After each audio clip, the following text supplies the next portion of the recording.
হবে সমাপন, আমার সকল দুঃখের প্রদীপ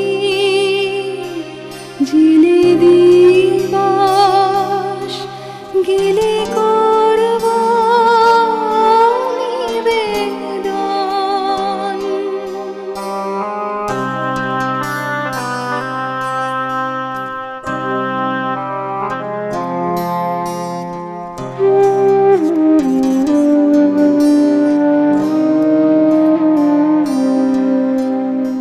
যখন বেলা শেষের ছায়ায় পাখিরা যায় আপন কুলায় মাঝে,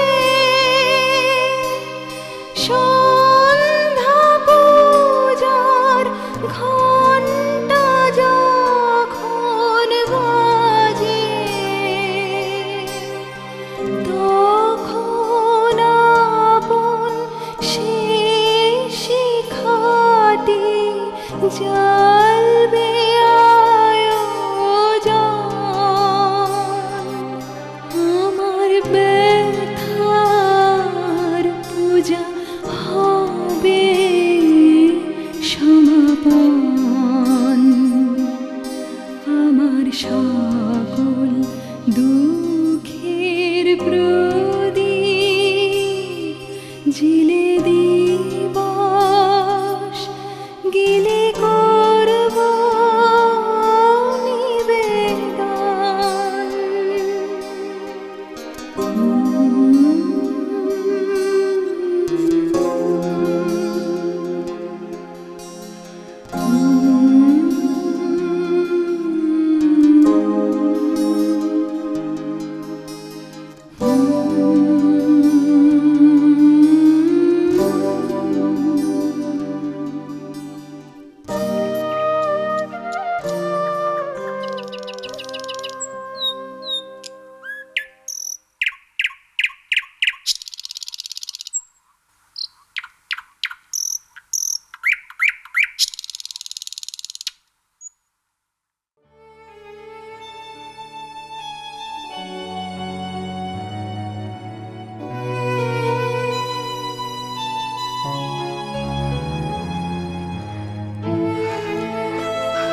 আর কিন্তু দেরি করাটা উচিত হবে না নীলিমা, অপঘাতে মৃত্যু।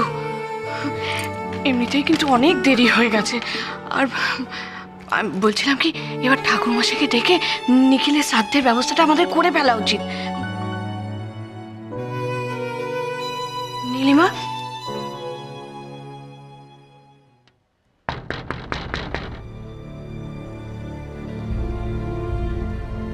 কে?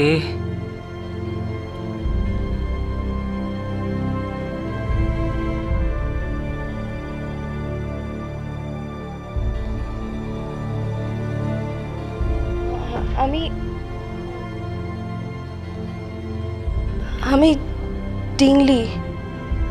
কে ডিংলি? কি চাই তোমার? কোথা থেকে আসছো? আমি মৌরির সাথে দেখা করতে চাই।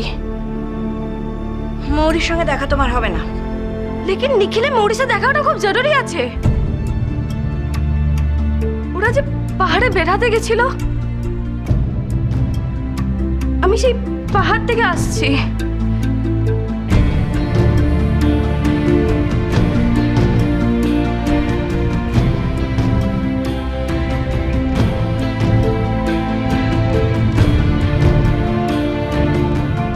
তুমি কি করে ওর নাম জানো?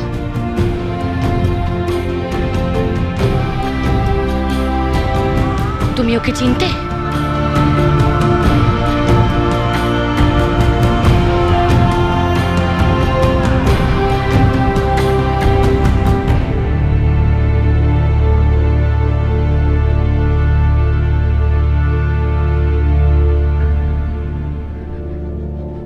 তুমি কি নাম বললে? হ্যাঁ, নিখিল। নিখিল বললে না? বলো না, নিখিল বললে তো? হ্যাঁ, কি করে জানো তুমি ওকে? তুমি কি করে জানলে যে আমরা পাহাড়ে বেড়াতে গিয়েছিলাম? বলো।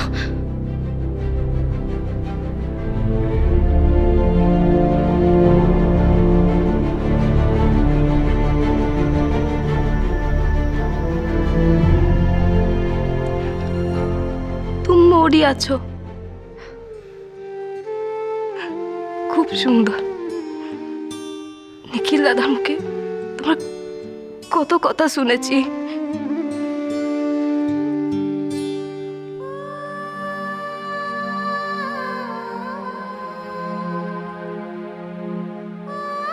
ও তোমাকে আমার কথা বলেছে?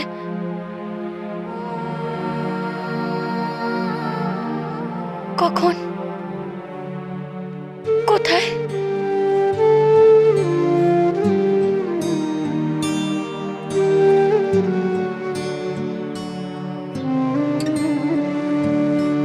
বলো না ভাই, পাহাড়ের সাথে তোমার কি সম্পর্ক? কেন কেন এসেছো তুমি আমার সাথে দেখা করতে? বলো না।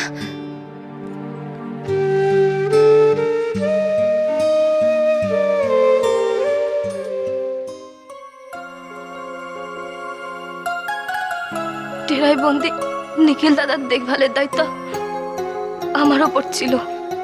তার মানে তুমি টেরোরিস্টে কেউ একজন? না, আমি আতঙ্কবাদী নাই আছি। আমার ভাইকে ওরা মেরে ফেলে আমাকে জবরদস্তি ধরে রেখেছিল। নিখিল দাদা ভালো ইনসান আছে। শোনো শোনো, তুমি জানো কোথায় এখন? হ্যাঁ, তুমি জানো? বলো না গো। আমি চেষ্টা করেছিলাম তোমার কাছে ফেরত পাঠিয়ে দেবার। আমি পালিয়ে দে মাথা তো করেছিলাম ওকে। কি বলে তুমি? তুমি ওকে কিন্তু পালিয়ে যেতে সাহায্য করেছিলে? হ্যাঁ, তার মানে তো পালিয়ে যেতে পেরেছিল। আমি জানতাম ওর কোনো ক্ষতি হতে পারে না। আমি জানতাম। মা, আপনি শুনলেন? ও পালিয়ে যেতে পেরেছিল। ওর কোনো থামো না আমার সবটা শুনতে দাও না। এই বলো না, এই মেয়ে, ঠিক করে বলো তো তুমি কি বলতে এসেছো? নিখিল তোমাকে পাঠিয়েছে? হ্যাঁ, নিখিল পাঠিয়েছে? কোথায় আছে ও? আমার ছেলে বাড়ি ফিরছে না কেন? কি হলো বলো না, নিখিল কোথায় আছে, কেমন আছে ও? বলো না, ও কোথায় আছে?